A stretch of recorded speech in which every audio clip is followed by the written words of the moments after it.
गर्मी का मौसम था। जंगल में चारों ओर सूखे पत्ते बिखरे थे। एक दिन अचानक बिजली गिरी और जंगल में आग लग गई। धुआं और लपटें हर तरफ फैल गई। पंछी घबराकर इधर उधर उड़ने लगे। आग तेजी से फैल रही थी। पंछियों के घोंसले जल रहे थे। बचाओ, कोई हमें बचा लो, धुआं बहुत है, सांस नहीं आ रही। हमारा खाना भी जल जाएगा, अब बच्चों को क्या खिलाएंगे? हे भगवान, ये आग तो सब कुछ खा जाएगी, हमें कोई सहारा चाहिए। वाह, सब जान बचाने में लगे हैं। अब सही मौका है, मैं सबका खाना चुरा लूंगा, कोई मुझ पर शक भी नहीं करेगा। कालू, सही कह रहा है तू। सब डर रहे हैं और हमें अपना भला सोचना चाहिए। जंगल की आग चारों ओर फैल गई थी। धुआं इतना घना था कि पंछियों को सांस लेने में तकलीफ हो रही थी। रानो चिड़िया, जो अपनी जान की परवाह किए बिना सबकी मदद करने दौड़ी। डरो मत, मैं यहाँ हूँ। सब बच्चे इधर आओ, एक एक करके उड़कर मेरे पास आओ, मैं तुम्हें बाहर ले जाऊंगी। रानो दीदी, हमें बचा लो, हम जल जाएंगे। नहीं रे, जब तक मेरी सांस चल रही है मैं तुम्हें आग में नहीं जलने दूंगी। हिम्मत रखो। रानो ने धुआं और आग को पार किया, बच्चों को अपने पीठ पर बिठाया और सुरक्षित जगह ले आई। जंगल में आग के बीच कुछ हिस्से में धुआं कम था। कालू कौवा और गोरी कौवी इस मौके का फायदा उठाने के लिए छुपकर चल रहे थे। उनका लक्ष्य था सबका खाना चुराना। गोरी, देखो, सब डर के मारे इधर उधर भाग रहे हैं। कोई हमारी तरफ ध्यान नहीं देगा। जल्दी से अनाज और बीज उठा लो, कोई देख नहीं पाएगा। हाँ ठीक है, बस जल्दी करो। दोनों धीरे धीरे पंछियों के घरों की तरफ बढ़े। कालू ने पहले बड़े ढेर से अनाज चुराया और गोरी ने घोंसलों के अंदर रखे बीज इकट्ठे किए।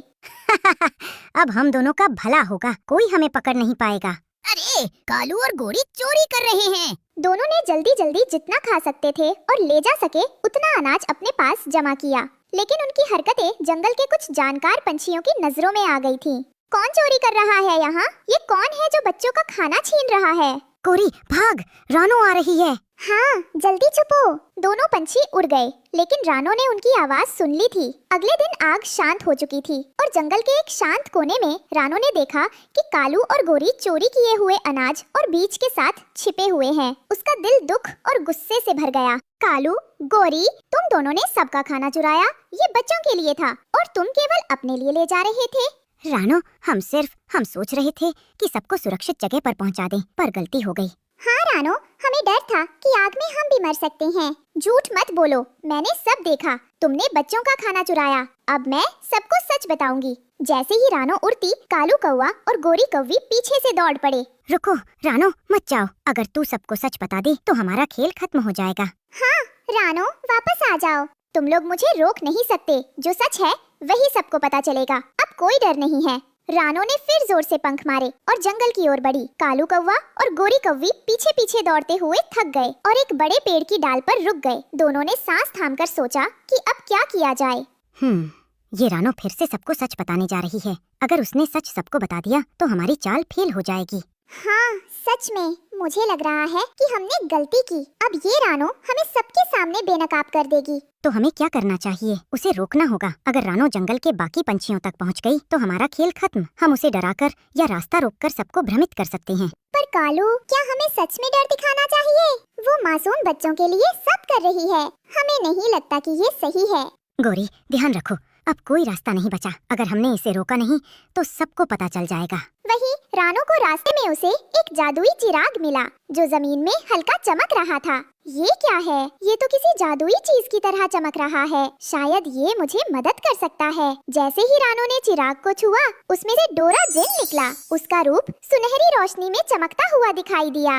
रानो, मैं डोरा जिन हूँ। मैंने तुम्हारी बहादुरी देखी है। मैं तुम्हारी मदद करूंगा और तुम्हें उन चालाकों से बचाऊंगा जो मासूम बच्चों को नुकसान पहुंचाना चाहते हैं। आप मेरी मदद करेंगे? कालू और गोरी बहुत खतरनाक हैं। हाँ रानो, डर मत, मैं तुम्हारे साथ हूँ। उनकी चालाकी हमें नहीं रोक सकती। कालू और गोरी जो पेड़ पर बैठे थे अब और भी परेशान थे। उन्होंने तय किया कि रानो की जान लेनी होगी। दोनों छिपकर रानो के पीछे दौड़े, लेकिन जैसे ही उन्होंने रानो पर हमला करने की कोशिश की, डोरा जिनकी चमकदार रोशनी उनके सामने फैल गई।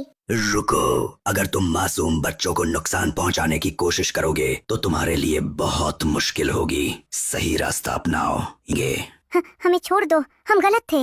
हाँ, हमें रानो के रास्ते की ताकत समझ में आ गई। अब हम सही करेंगे। डोराजिन ने कालू और गोरी को समझाया कि लालच और छल का अंत हमेशा दुखद होता है। देखो, जो सही करता है वही मजबूत बनता है। दूसरों की मदद करना ही असली ताकत है। धन्यवाद डोराजिन। अब सब बच्चों का खाना और सुरक्षित रहेगा और जंगल में फिर से शांति होगी। कालू और गोरी ने अपनी गलती समझी और वादा किया कि अब से वे जंगल में दूसरों की मदद करेंगे। जंगल में बहादुरी, दया और सच्चाई की जीत हुई।